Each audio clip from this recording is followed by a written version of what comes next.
आइए भोले बाबा के चरणों में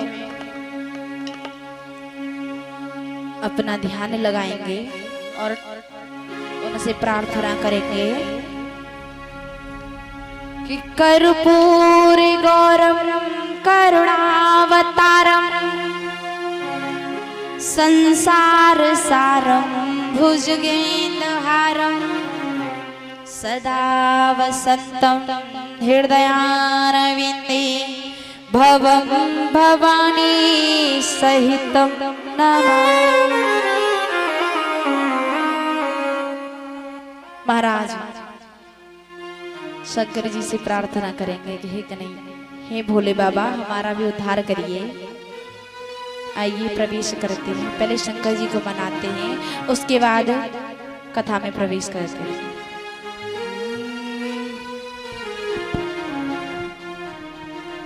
शंकर तेरी जटा में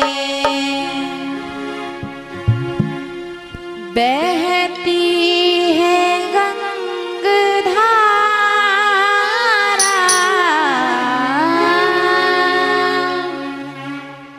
हे शिव जी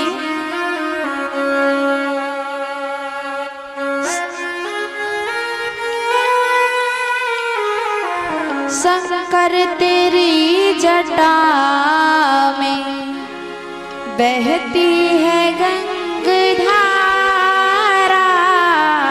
शंकर तेरी जटा में बहती है गंगाधारा, शंकर तेरी जटा में बहती है गंगाधारा, शंकर तेरी जटा जय हो। शंकर तेरी जटा में बहती है गंगाधारा, शंकर तेरी जटा में बहती है गंगाधारा। ओ काली जटा के अंदर, काली जटा के अंदर जोगा मिनी उजाला, काली जटा के अंदर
पे भाल विराजे,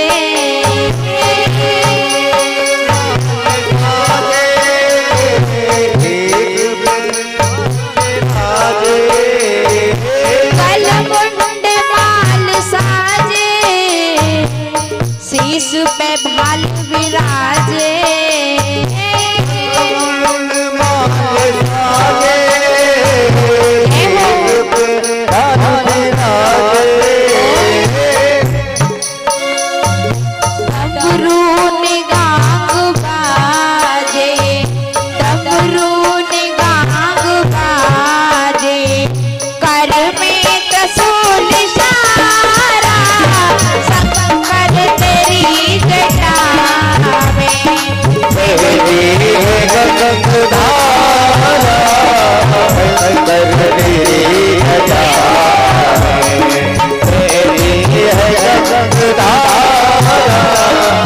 शंकर तेरी जटा में बहती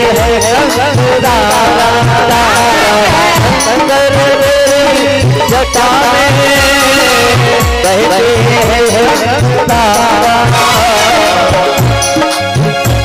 और काली जटा के अंदर, काली जटा के अंदर जो भामिनी उजाला, काली जटा के अंदर।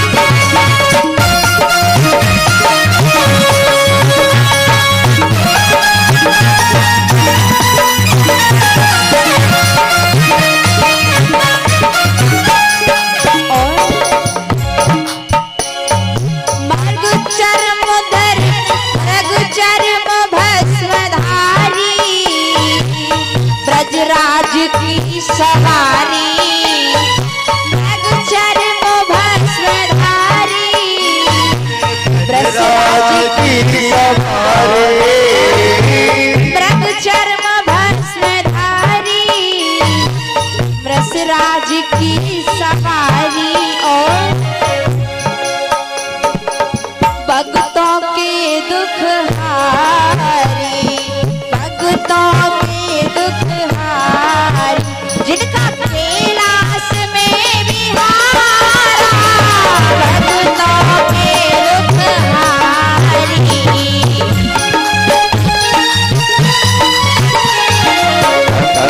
तेरी भजा में बहती है गंगाधारा। तेरी भजा में बहती है गंगाधारा।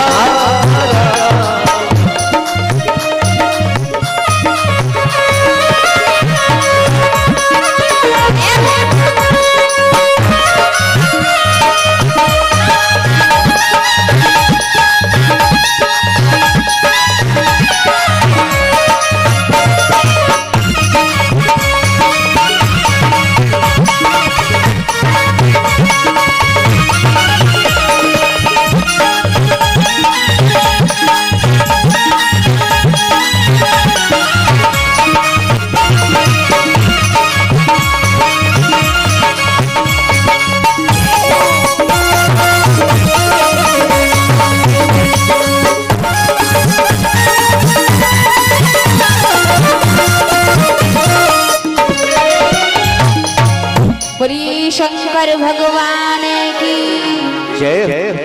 पार्वती मैया की जय। जय श्री राधे। महाराज, एक समय की बात है,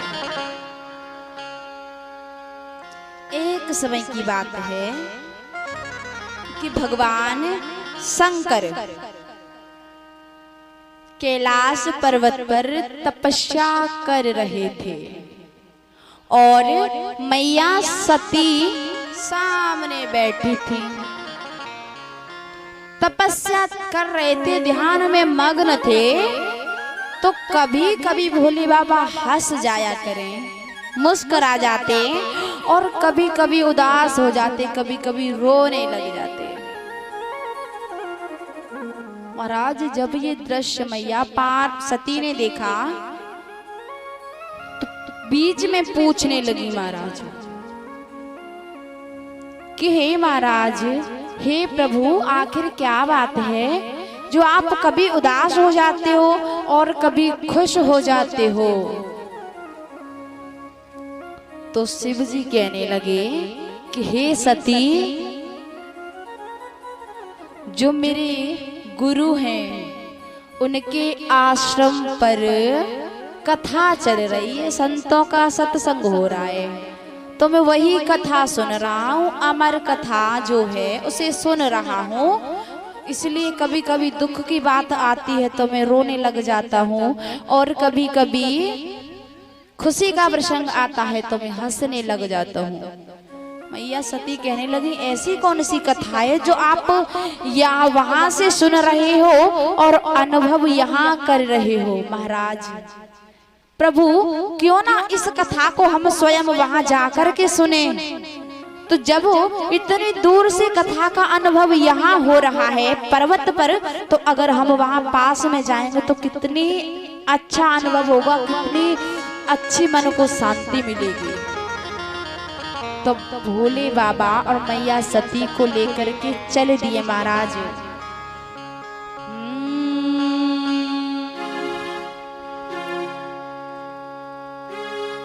एक बार त्रेता युग माही शंभु गए कुंभजर सिवाई। सिया राम जय राम, राम सिया राम जय राम।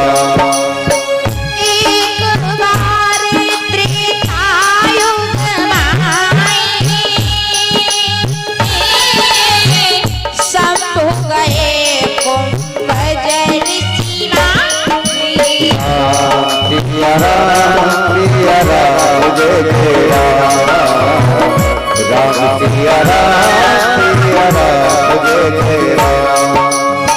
संग सती जग जननी भवानी, पूजन ऋषि अखिलेश्वर जानी। सिया राम जय राम, राम सिया राम जय राम, सिया राम जय राम। जब वहां पर पहुंचे, राम कथा चल रही है। ओ राम कथा मुनिवर जी बखानी, सुनी महेश परम सुख पानी। सिया राम जय राम, राम सिया राम जय राम,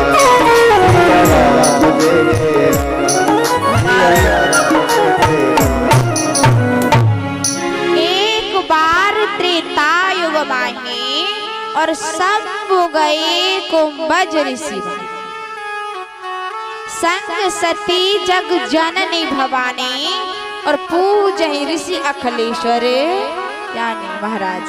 एक बार की बात है, त्रेता युग की। मैया सती को लेकर के भोले बाबा चल दिए हैं कुंभज ऋषि के आश्रम पर। कुंभज ऋषि बोले अगस्त ऋषि के आश्रम पर। भगवान शिव के जो मुनि हैं वो है अगस्त ऋषि। समुद्र को जो पी गए थे वही अगस्त ऋषि। महाराज पहुंचे हैं। जैसे ही शिव जी का आगमन हुआ, मैया पार्वती का आगमन हुआ, तो ऋषि ने हाथ जोड़ करके प्रणाम किया शिव जी को और आसन पर बिठाया। बोले महाराज आप आसन ग्रहण कीजिए। जब ये दृश्य मैया सती ने देखा, सोचने लगी बस ये कथा थी। अरे जो वक्ता स्वयं भोले बाबा जो सबके पिता हैं उन्हें प्रणाम कर रहा है, तो वो कथा क्या सुनाएगा?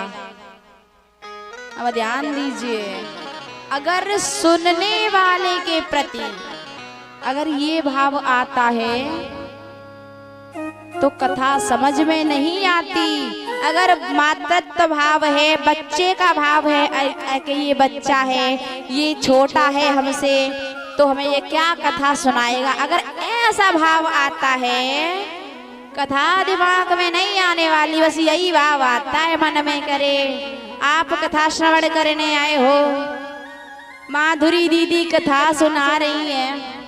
अरे ये तो छोटी है, क्या कथा श्रवण कराएंगी हमको। अगर ये भाव मन में है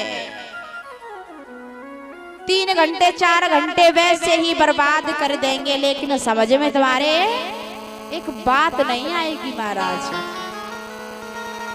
अगर यही बात आप ये सोच करके सुनने आए हो, व्यास जैसा भी है छोटा या बड़ा, व्यास है आखिर ज्ञान सबसे बड़ा होता है, छोटा हो या बड़ा। कोई धन में बड़ा होता है, कोई आयु में, कोई बल में बड़ा होता है, लेकिन जो सबसे बड़ा तो वही होता है जिसके पास ज्ञान है, भगवान की कृपा है। तो महाराज ये विचार मैया सती के मन में आया।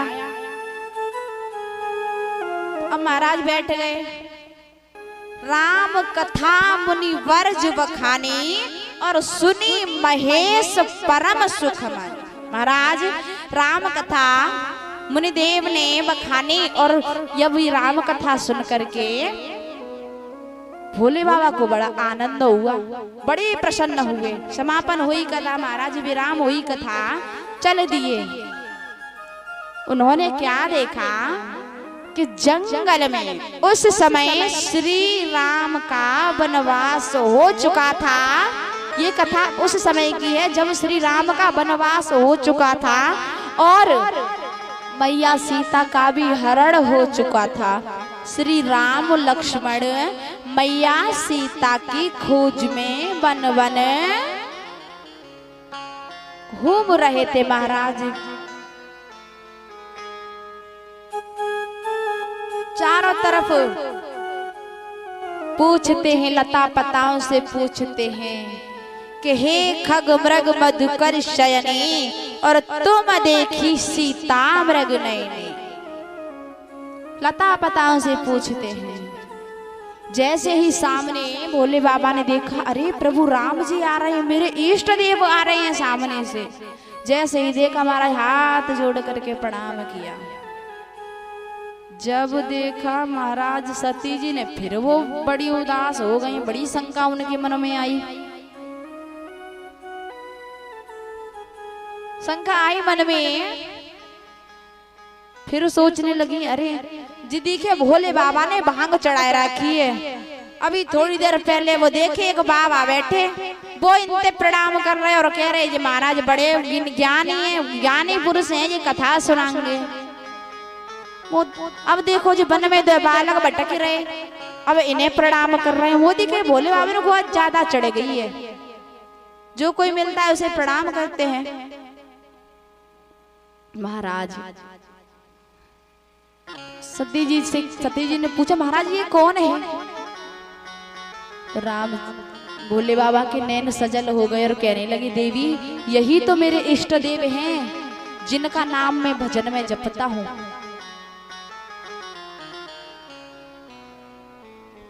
जिनका नाम मैं जपता हूँ कि महाराज ये और इनका नाम जपते हो? बोले हाँ यही मेरे इष्ट देव हैं। तो महाराज सोचने लगी, मुझे तो नहीं लगता, मैं तो परीक्षा लूंगी और परीक्षा में पास हो गए तो मैं मान लूंगी तुम्हारे इष्ट देव हैं, वरना साधारण से मनुष्य दिखाई पड़ते हैं हमें तो ये। महाराज देखा, कहने लगी, भोले बाबा कहने लगे कि ना देवी ऐसी गलती मत करना, देवी ऐसी गलती ना करना आप। बोली कोई बात नहीं। महाराज चल दिए। भोले बाबा आगे आगे जा रहे हैं, मैया सती पीछे पीछे जा रही है। उन्होंने देखा मैया सती के मन में विचार वही है, परीक्षा लूं कैसे लूं, क्या करूं समझ नहीं आ रहा। विचार आया मन में। उन्होंने क्या किया, सीता का रूप बना करके भगवान राम के आसपास भटकने लगी। महाराज इधर जब ये दृश्य राम जी ने देखा तो हाथ जोड़ करके कहने लगे कि मैया सती आपको प्रणाम। शंभू जी कहाँ हैं? आप अकेली अकेली वन में विचरण क्यों कर रही हो? महादेव जी कहाँ हैं? महाराज पहली बार देखा लक्ष्मण जी ने। लक्ष्मण जी कहने ही वाले थे कि महाराज भाग कहने ही वाले थे, इतनी देर में हाथ दबा लिया राम जी ने। अरे लक्ष्मण ये क्या कर रहे हो? ये सीता नहीं है, ये तो मैया सती है, हमारी परीक्षा लेने आई है। महाराज जब उन्होंने पहचान लिया तो बड़ी शर्मिंदा हो करके, जानते हो जब आपकी चोरी पकड़ जाए, कहीं पे चोरी जब पकड़ी जाती है तो मुंह कितना इतना बड़ा तो मुंह चोरी लेके जाते हैं करने, जब पकड़ जाते हैं तो इतने से हो जाते हैं। मैया सती उनकी परीक्षा लेने गई, जब उन्होंने उन्हें पहचान लिया तो महाराज इतना सा मुंह रह गया, बात भी नहीं बनी मैया सती से, चुपचाप चली आई कैलाश पर्वत पर। भोले बाबा ने कहा देवी आ गई आप, ले आई परीक्षा। अब तो पता चल गया कि हाँ वो हमारे इष्ट देव हैं। सती जी कहने लगी कि ना महाराज मैंने परीक्षा नहीं ली, कछु न परीक्षा ली न गुसाई और न करी प्रणाम तुम्हारी। तुम्हारी जैसे तुमने प्रणाम किया ठीक प्रणाम करके मैं भी चली आई, मैंने कोई परीक्षा ना ली। जब महाराज समाधि देखी लगा करके भोले बाबा ने तो कहने लगे सती मुझसे झूठ बोल रही है। मेरे राम ने मेरे राघव जी ने इन्हें माँ कहा कि हे माँ भोले बाबा कहाँ है? जब मेरे राघव जी की ये माँ हो गई है तो मैं इन्हें अब अपनी पत्नी कैसे बना लूंगा। महाराज मैया सती का त्याग कर दिया और समाधि लगा करके बैठ गए। सामने आसन लगा दिया मैया सती का।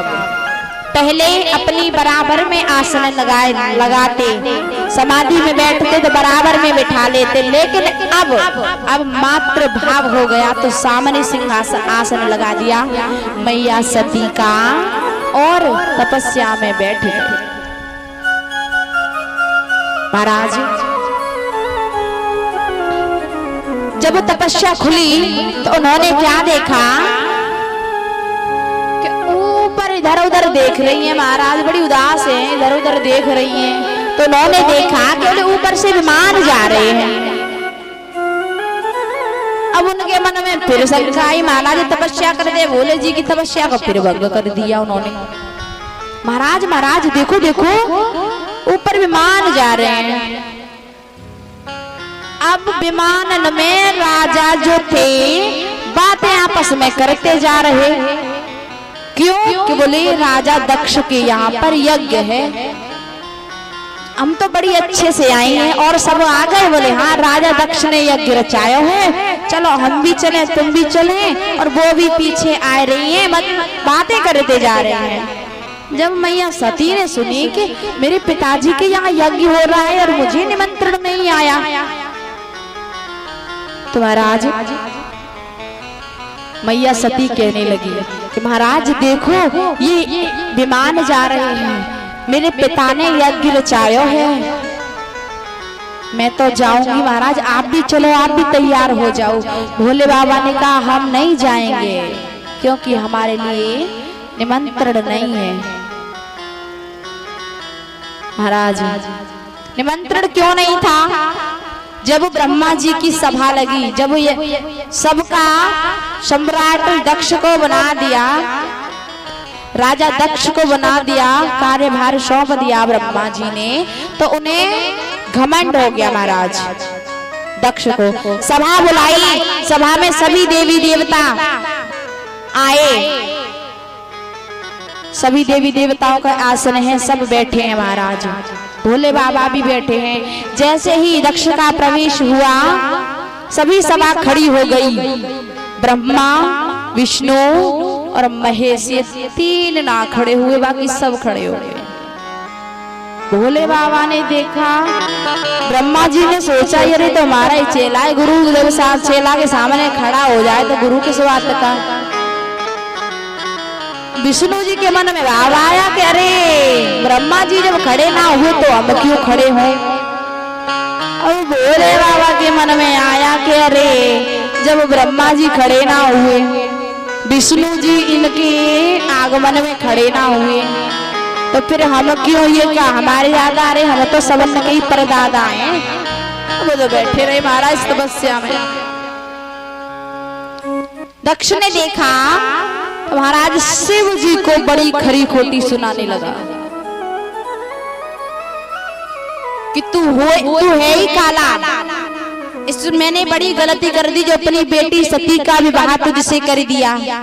मसानों के साथ भूतों के साथ रहता है, भूतों ऐसी बुद्धि है, शनिचरों के साथ रहता है ऐसी बुद्धि है इसकी, क्या जाने किसी का सम्मान करना। महाराज बड़ी खरी खोटी सुनाई। इसी विष में, इसी बात के पीछे इसने फिर यज्ञ रचाया और मैया सती को निमंत्रण, भोले बाबा को निमंत्रण ना दिया, क्योंकि इन्हें लगा कि मेरा अपमान किया है भोले बाबा,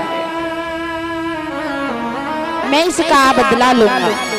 महाराज मैया सती कहने लगी आप चलो ना भोले बाबा। भोले बाबा कहने लगे देवी हमारे यहाँ निमंत्रण नहीं आया है। सती कहने लगी मेरे पिता ने यज्ञ रचाया है, मैं तो जाऊंगी महाराज। भोले बाबा कहने लगे देवी बेटी को अपने पिता के घर बिना बुलाए नहीं जाना चाहिए। हाँ जाना चाहिए, लेकिन दो पर्वों पर, एक रक्षाबंधन जब आता है बेटी बिना बुलाए जा सकती है, और एक दोज चली है महाराज भैया, दोज बिना बुलाए बेटी जा सकती है। इसके अलावा निमंत्रण के बिना बेटी अगर जाए तो बड़ी शर्म की बात होती है। भोले बाबा समझा रहे हैं, लेकिन मैया हट कर रही है कि मैं तो जाऊंगी, मैं तो जाऊंगी, और मेरे पिता ने यज्ञ रचाया, मैं तो जाऊंगी, मेरे पिता ने यज्ञ रचाया।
भोले बाबा मना कर रहे हैं देवी मान जाओ ना, मैं तो जाऊंगी। कुछ माताएं ऐसी हमें दिख रहा है यहाँ पर पति देव से बात मनवाने के लिए महाराज, अगर उन्हें दिखे लगे कि आज हमें अपने मायके जानो है या अपनी कोई बात मनवानी है ना, जब पतिदेव शाम को घर आएंगे ना तो बड़ी खातिरदारी करेंगी, चरण दबाएंगी, चाहे कबहू ना दबाती हो, अपनी बात मनवाने के लिए पैरों दबाएंगी। तुम्हें कुछ चाहिए, कुछ चाय बनाओ तुम्हारे लिए, और क्या खाओगे आज खाने में महाराज, इत्यादि इत्यादि बातें, बड़ी अच्छी अच्छी बातें करेंगी। जब वो कोई बात मनवानी हुई तो मैया सती हट कर रही है, मैं तो जाऊंगी। भोले बाबा मना करते हैं। अब सोचने लगे ये मानने वाली नहीं है। पति बेचारे हट करके कह देते हैं क्या करें, दिख रहा ही नहीं तो मायके का भूत सवार है, अब ये मानने वाली किसी की है नहीं। जाएंगी तो सो चली जाओ, आदेश दे दिया भोले बाबा ने, जाओ चली जाओ, नंदी को साथ ले जाओ और कुछ गढ़ है इन्हें भी अपने साथ ले जाओ। महाराज मैया सती चली है नंदी पर सवार होके और राजा दक्ष की यज्ञशाला में प्रवेश किया। महाराज दक्ष की यज्ञशाला में प्रवेश किया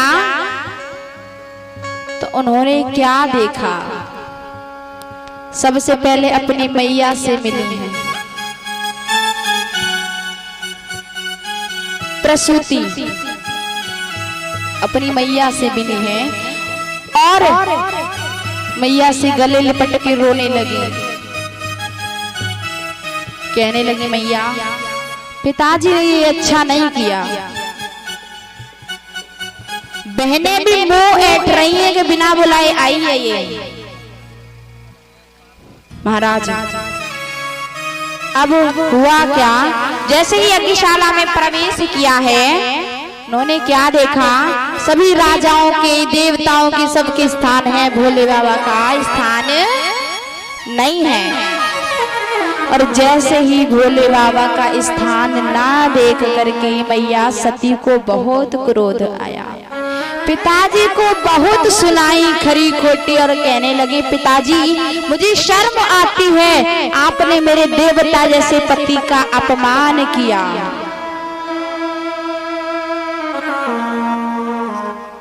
मुझे तो शर्म आती है आपकी बेटी कहलाते हुए, आप मेरे पिता कहने के योग्य नहीं हो। महाराज बड़ी खरी खोटी सुनाई है।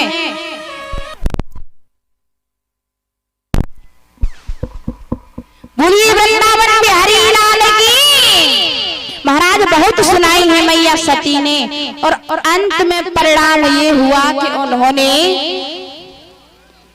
अब कुछ लोग कहते हैं कि मैया सती ने यज्ञ में कूद करके अपने प्राणों को दे दिया, लेकिन ऐसा नहीं है।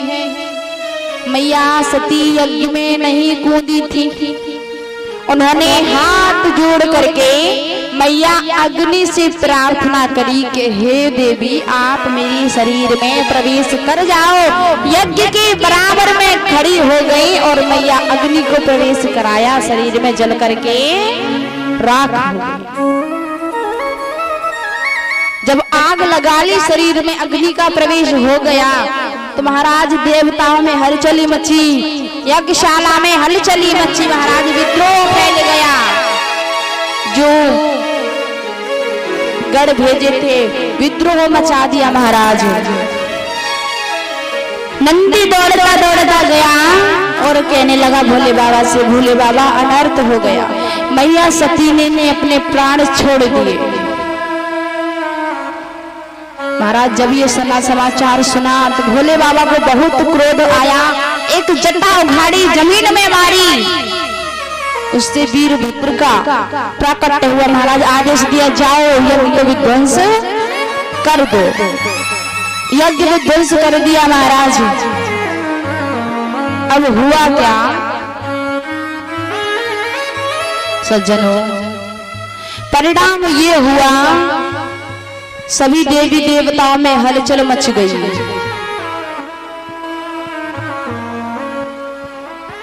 वर्णन ये भी आता है कि दक्ष का शीश काट लिया था। देवताओं ने स्तुति करी उसका शीश बकरे का लगाया। भोले बाबा मैया का अध जला शरीर लेकर के चले हैं। तो कहीं पर जहाँ 8 जगह पर मैया के शरीर के अंग गिरे हैं वही शक्तिपीठ बनी है महाराज। माता की जो शक्ति है उसी से मैया शक्तिपीठ बनी है, उसी से मां शक्ति का प्रादुर्भाव हुआ है। बोलिए वृंदावन बिहारी लाल की।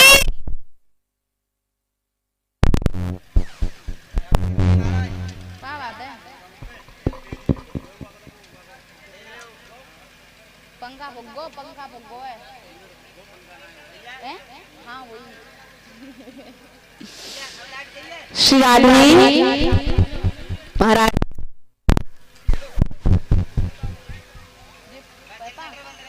पूजा भैया वो खड़े सामने पापा मेरे वो। श्री राधे महाराज जब सती जी ने अपने शरीर में अग्नि प्रवेश कराई तब गढ़ों से कह दिया आप जाओ और भोले बाबा को संदेश पहुंचा देना कि मैं राजा हेमांचल के यहाँ पर अगले जन्म में उन्हें मिलूंगी, वो ज्यादा क्रोध ना करें। महाराज शरीर छोड़ दिया मैया सती ने। समय महाराज बीतता गया, समय बीतता गया। कैलाश पर्वत पर भोले बाबा फिर क्रोध जब उनका शांत हुआ तो तपस्या में लीन हो गए फिर दोबारा से।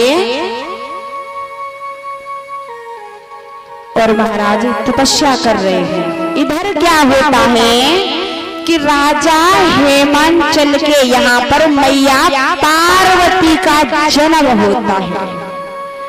बोलिए पार्वती मैया की। राजा हेमांचल के यहाँ पर मैया पार्वती का जन्म होता है महाराज। इधर भोले बाबा तो तपस्या में लीन है। पार्वती जी का जन्म हुआ है। जन्म की बात सुनी है तो महाराज नारद जी पहले पहुंचे वहां पर।